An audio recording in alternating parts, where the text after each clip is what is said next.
siya yung ginamot ng November 23, 2023. Ay, 2020, diba te? Yung siya yung kinukulam. Kaya lang siya bumalik para magpadasal sa tubig at saka magpatapal sa dasal. Kasi may konti lang siyang lamig, pilay, tsaka lamig. At maraming salamat sa iyo, te. At God bless. Ulitin ko sa iyo, malaya ka na. Hindi ka na kinukulam. Isang gamutan lang ang ginawa sa iyo ng Panginoong Kristo. Ang pakiusap ko lang, huwag kang makakalimot sa pagdarasal. Pangalawa, huwag kang makakalimot sa pagtatawag sa Kanya. I-relax mo ang iyong isipan. Mahalin mo ang una ang Panginoon at kanyang sarili, asawa mo at anak niya.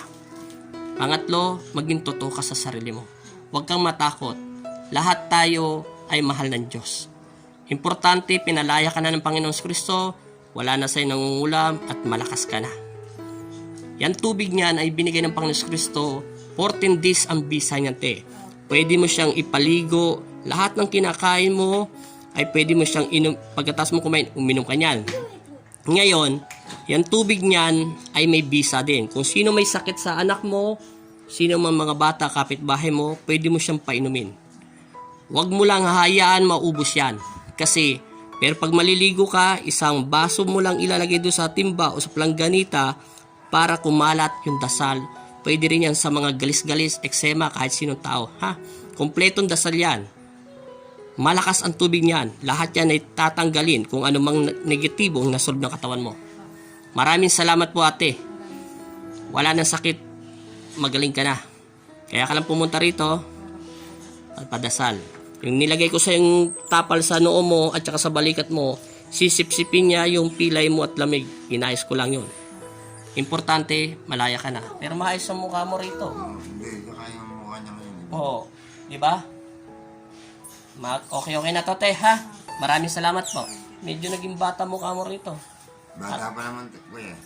Bagay. Kasi kanina, yung dating una ko yung ginamot, yung November 23, 2020, parang Mataba yan eh. para siyang para siyang 43. Bagay, matanda sa kanya yung nangungulam eh. 10 taon agwat nila mahigit eh. Para siyang 43. Kala ko nga 50 na to eh. Sige, maraming salamat po, te, ha? At God bless po. Yung tapal niyang, te, sa noo, pwede mong tanggalin yan bukas. Pero yung sa likuran mo, kung maliligo ka, huwag mo siyang tanggalin. Pero kung gusto mo tanggalin, automatic na yan. Kasi wala ka ng ha? Maraming salamat, kuya, ha? At God bless po sa inyo. Ingat po kayo lagi. Salamat. Wala na po ako masasabi sa inyo, te, ha? Pagpalain kayo ng aking ama. Sige, maraming salamat po at God bless. Thank you, te, ha? Okay, thank you po. Salamat.